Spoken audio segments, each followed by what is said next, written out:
How you doing, YouTube? Matt Massive Beer Reviews, back with yet another review. It's been a while since I've covered these guys. This is Saucony Creek Brewing, and this is their Man Behind the Green Curtain. I believe that's the name. This is a 7.8% New England style hazy. Saucony Creek, I dig on me some Saucony Creek, but me moving from PA to New Jersey, I don't get their stuff all that often. But, alas, my father lives in Harrisburg, went out, popped over there real quick. And by real quick, I mean 2.5 hour drive, and had a lunch with my pops, and I was driving back, and I'm like, I have not been to Saucony Creek for a very long time. Let's put it this way. Saucony Creek is one of the earliest beers I reviewed from them was their Maple Mistress. Still one of my favorite kind of pumpkin beers. Not really a pumpkin beer. It's a gourd beer. They use squash instead of pumpkin, but it's a maple base, and I really do dig that beer. And when I visited the brewery shortly after that review, not too long after, and it was a tiny little room with a couple taps in it that you do take away beer. Since then, they've actually opened up a big gastropub, food, beer, the whole nine. I have not been back since, so it's been years, 4 years, give or take, since I've been back, so I'm kind of excited to dive into this. See what we got. Yeah, popped in there, drank a couple beers. Let's put it this way. They had a couple hazies floating around in there. But they had an English mild. They had a malt forward British-style pale ale. I was a happy camper, nonetheless. So, one of their crowlers into this little fatty tulipy thing that I love to drink out of, that I poured way too aggressive, so I'm going to get a gigantic head. Labeling-wise, it's alright. You know, it's a kind of a Amish carriage with a unicorn. That's kind of their thing. I don't know where that came from. I mean, there's a lot of, like, Amish out that way. They're in Kutztown, PA, which is close to Lyons, PA, which is kind of north of Reading. So it's kind of in between, I guess you would say, the Delaware Water Gap and State College, kind of. Kutztown University, home of Andre Reed, wide receiver, Buffalo Bills, from the great Buffalo Bills years. Or not home of, college of Andre Reed, mind you. But yeah. So, it's a nice little spot. I know they have 2 spots now, but I've only ever been to this one. But now it's big and beautiful, and they have a bunch of different food. But, I mean, look at that. It looks like new school haze. It's got that big, rich, kind of yellow in color. It has a... slide it over so it's in the middle of the screen. Yeah, big yellow in color. It's got a soft, pale, oaty haze to it. Just over an index finger. Infinite creamy head. Has a bit of soapiness on the edges.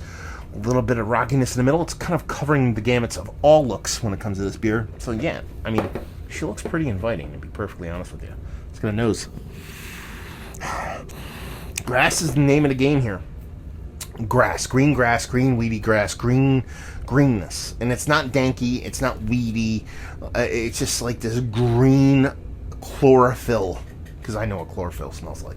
This greenness that is outside of that dank super weed. And when I say there's a little bit of touch of weediness, it's like pulling weeds, not smoking weeds. Yeah, big green. It's almost like cabbage-like, and I don't mean that in a negative way. It just has this kind of green portion to show. It's not overly sweet. And I'm not getting a huge fruit character off it. Just your typical kind of soft citrus vibes. It smells pretty good. Let's dive in. Cheers.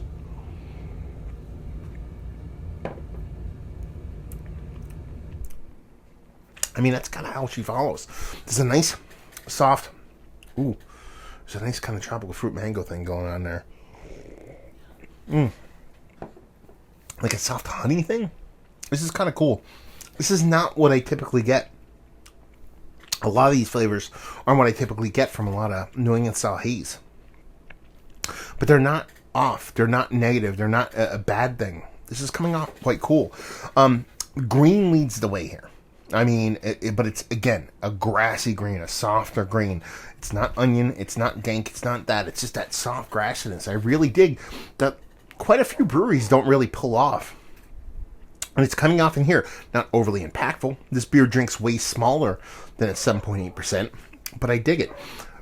There's this uber crazy, super pillowy softness to this. I mean, this is, whatever, Sealy, Tempur-Pedic bed level softness. This is those commercials where people are floating on a cloud kind of shit. That's what you have going on here.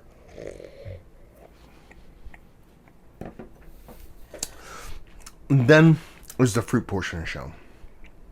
It's like this rich, rich. It's weird because it's not under-ripened, it's not over-ripened. It's ripened, but it's not overly sweet, kind of like tropical fruit, star fruit, mango kind of combo with a little bit of touch of like organic, not sweet at all kind of honey thing. It's a lot of different stuff going on here. Dare I say a complex New England style IPA, but I dig it.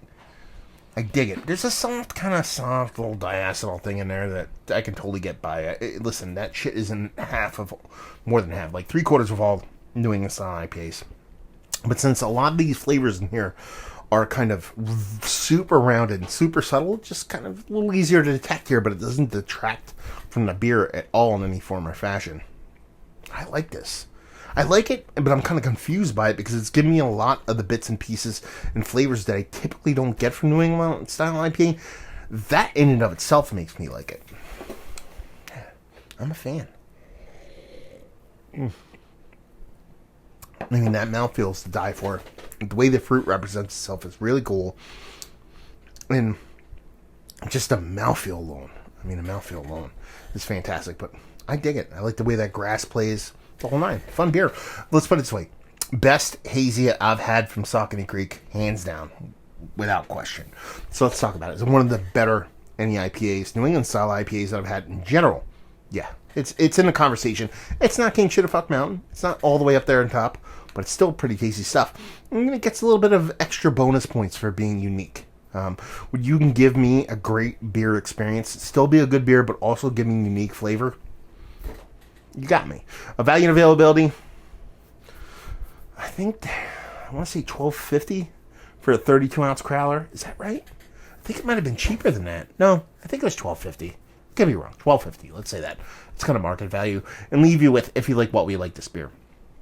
If you like New England Haze, you don't mind a soft bittering, but you like to skew a little bit non-bittering. I was going to say sweet, but it's not an overly sweet beer. You're a 100% junkie for mouthfeel, which this has in gobs, and you like something that's a little bit different than your typical New England style IPA or just beer in general. Like I said, you're getting a lot of flavors that are coming to a head that you typically don't get with this style of beer in a good way. There's a lot of people that try to do kooky weird shit and it just doesn't land. It doesn't make a good beer. Just because something's weird doesn't make it good. I used to work with somebody who thought weird meant good, and it drove me insane. She was an artist when I worked in the tattoo industry. She just drew the weirdest shit. She wasn't creative. Just drew weird shit. And she was like, I'm very unique. And I'm like, just trying to be weird doesn't make you unique.